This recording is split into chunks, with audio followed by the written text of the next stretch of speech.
جبت لك السهله يا اختي، اسهل تحليه ممكن توجدي الفطور او السحور. السلام عليكم العائله، كنتمنى تكونوا بخير وعلى خير وفي احسن الاحوال يا ربي، واللي كيتمنى شي حاجه يا ربي تحققها ليه، واللي مريض يا ربي تشافيه. اليوم ان شاء الله غنشارك معكم تحليه سهله واقتصاديه وكتجي بنينه ما تشبعوش منها، ودغيا كتوجد. وجدوها للفطور او السحور. نتمنى تجربوها وتنال الاعجاب ديالكم. نمشيو ان شاء الله المقادير وطريقه التحضير. بالنسبه للمكونات ديال التحليه ديالنا، اول حاجه غنوجدو هي الفريز. عندي 250 غرام ديال الفريز، غنقطعو لقطع صغيره كما كتشوفوا.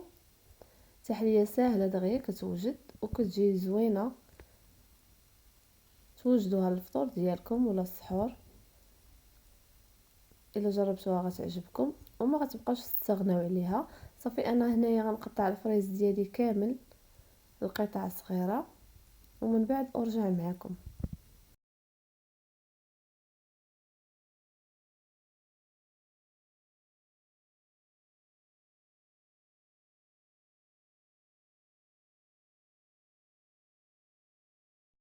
صافي هنا من بعد ما قطعت الفريز ديالي غنديرو فيها الطحال الكهربائي وغنطحن الفريز. غنطحنوه بلا ما، ضروري طحنوه بلا ما، ما تضيفوش معاه البنات الماء. صافي انا هنايا غنطحنوه كما كتشوفوا. هنا من بعد ما طحنت الفريز غنصفيه، ضروري ما نصفيوه من دوك الحبيبات. هنا كما كتشوفوا معايا من بعد ما صفيت الفريز ديالي كيجي على هذا الشكل، كيجي غزال البنات كما كتشوفوا. هنا عندي نصف لتر ديال الحليب، غنزيد عليه هذاك الفريز اللي طحنت وغنخلطهم مزيان حتى ينسجموا ليا مع بعضياتهم. ممكن ديروهم في الخلاط الكهربائي، ديروا غير واحد التخليطه خفيفه باش ينسجموا لكم مزيان.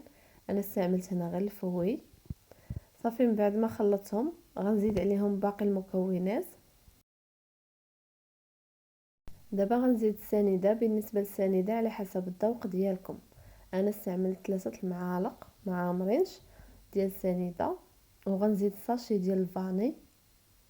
السنيده راه كتبقى على حسب الذوق ديالكم. انا 3 المعالق مع مرنش كيجيوني كافيين، كتجيني حلاوه هي هذيك. وغنزيد هنايا 3 المعالق ديال المايزينا، ما يكونوش عامرين حتى هما بزاف. 3 مقادين في المعلقه، تكون المعلقه ممسوحه. صافي وغنخلط مزيان حتى ينسجموا ليا مع بعضياتهم. هنا راه زدت 3 المعالق ديال المايزينا، غنخلطهم مزيان وغنديرهم فوق البوطه على نار اللي مهيله مع التحريك المستمر حتى تعقد ليا الكريمه. هنا كما كتشوفوا راه عقدت ليا، غير تبدا ديري فقاعات على هذا الشكل غنطفي عليها البوطه.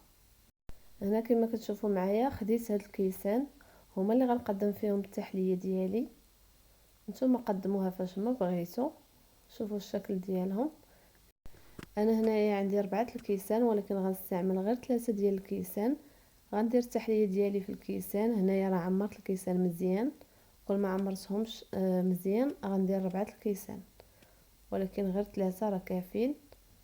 عمرتهم كما كتشوفوا وغنديرهم في الثلاجه حتى يبردوا ليا، وعاد غنزينوهم. بالنسبه للتزيين راه كيبقى على حسب الرغبه.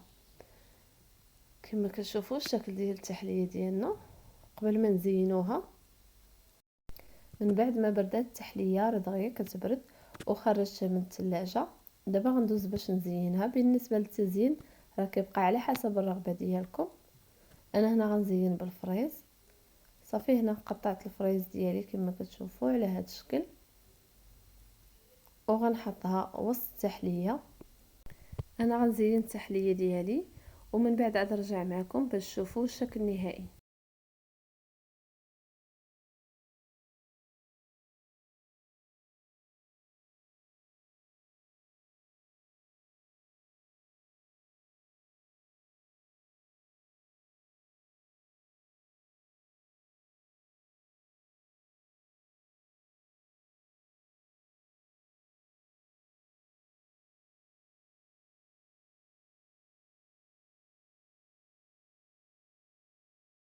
التحليه ديالنا وجدات كما كتشوفوا. هذا هو الشكل النهائي ديالها، كتجي غزاله البنات لا في الشكل ولا في المذاق، كتجي رائعه. توجدوها الفطور ديالكم او السحور ما تشبعوش منها.